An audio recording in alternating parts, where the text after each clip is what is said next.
Hi everyone! For today's installment of getting to know the Tarot of Vampires deck better, connecting more with working with the Tarot of Vampires deck, but also just kind of card a day, connecting with tarot, I really wanted to talk about the Five of Grails and the power that's contained within this card. So a lot of times when we start working with tarot, we can feel like the minor arcana are perhaps less important or powerful than the major arcana. And I think the Five of Grails is a card that illustrates beautifully the power to be experienced and explored in the minor arcana as well as the major.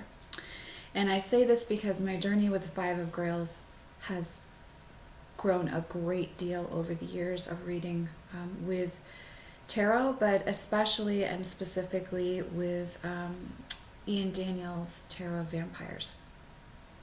So traditionally in tarot, you will see an image of someone in a dark cape with their back turned to you. There are usually 2 or 3 cups upright and 2 or 3 that have fallen over. There's typically a river. There's some type of bridge. And there's a darker feeling to the card image.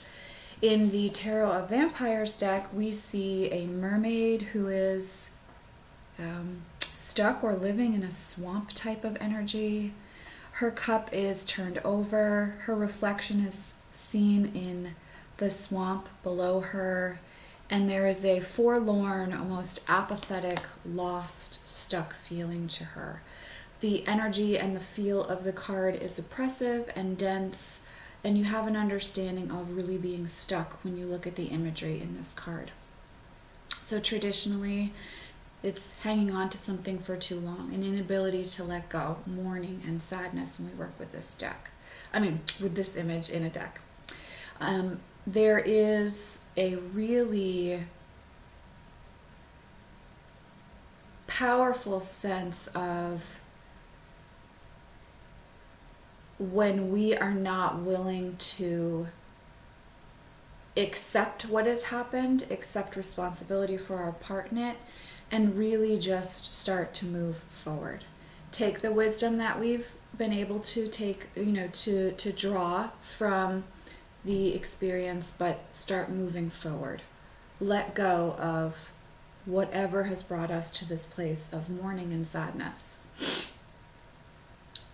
In Ian's book, Phantasmagoria, he talks a lot about a need to kind of understand the pain, the emotional trauma, the sadness, understand, distill the wisdom, and then realize that either a relationship is at an end, an experience is at an end, but in either case, it's really time to move forward. It's time to stop drowning in something. There's this energy of drowning that surrounds the current situation in the querent's life, or in your own if you're reading for yourself.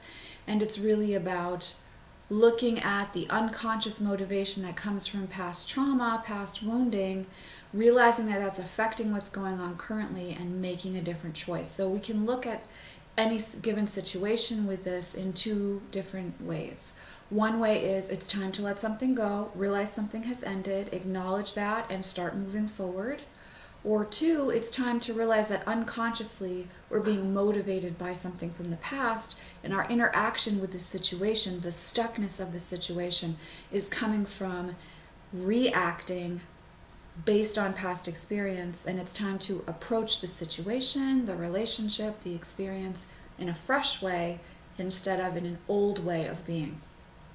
So either way, we're looking at responsibility, awareness, and that it's time to let go of something.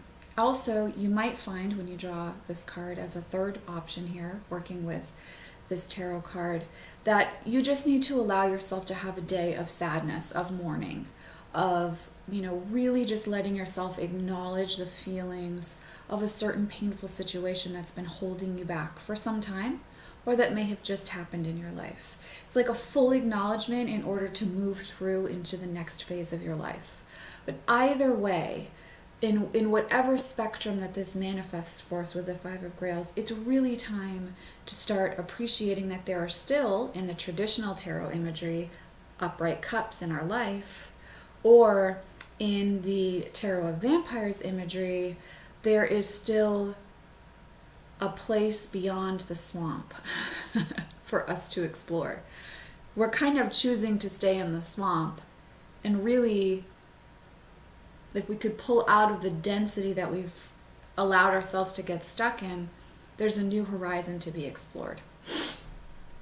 So it very much calls for a lot of inner work, and more than work, examination and honesty, and then feeling where we are, acknowledging, honoring where we are, but moving forward, not getting stuck.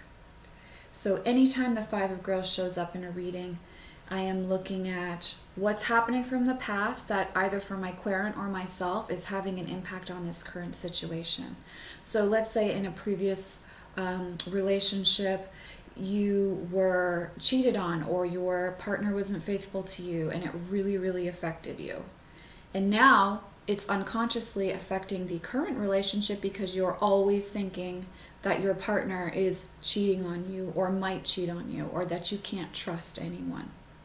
So you can see when that shows up and manifests, if the current relationship is important to the querent, and especially if this reading surrounds this issue for the querent, then we can see that there's a level of mourning and sadness and betrayal to be acknowledged here, but that it's also time to shift that pattern of distrust so that in the current relationship there can be viability, an allowance of something to grow in a new way instead of recreating the previous experience yet again in their life.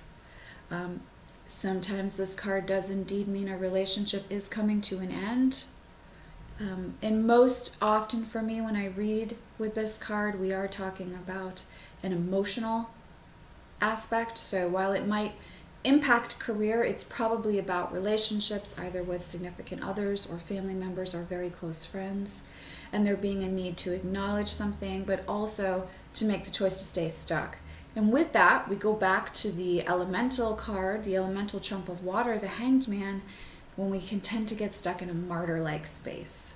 So you can see it's about choosing not to be stuck, but to move forward, as well as acknowledging the level of pain and sadness that the card is bringing up with it in this situation. So that's my little tidbit on working with the cards today, kind of walking a little bit more deeply with the Five of Grails energy. And if you find that you want to journey with this card, I would encourage you, if you're working with the Tarot of Vampires, to go into the image and really connect with the reflection in the water, in the swamp. Is it truthful? Is it the real reflection? Or is it something that you've created in your mind out of a situation and now have to attach to in order for you to feel validated in your current experience? So there's a lot to unpack with this card and look at. It's one that really asks for journeying and journaling and meditation and discussion. I hope you are all doing well. I am sending you as all much love and many blessings. I'll see you in the next video.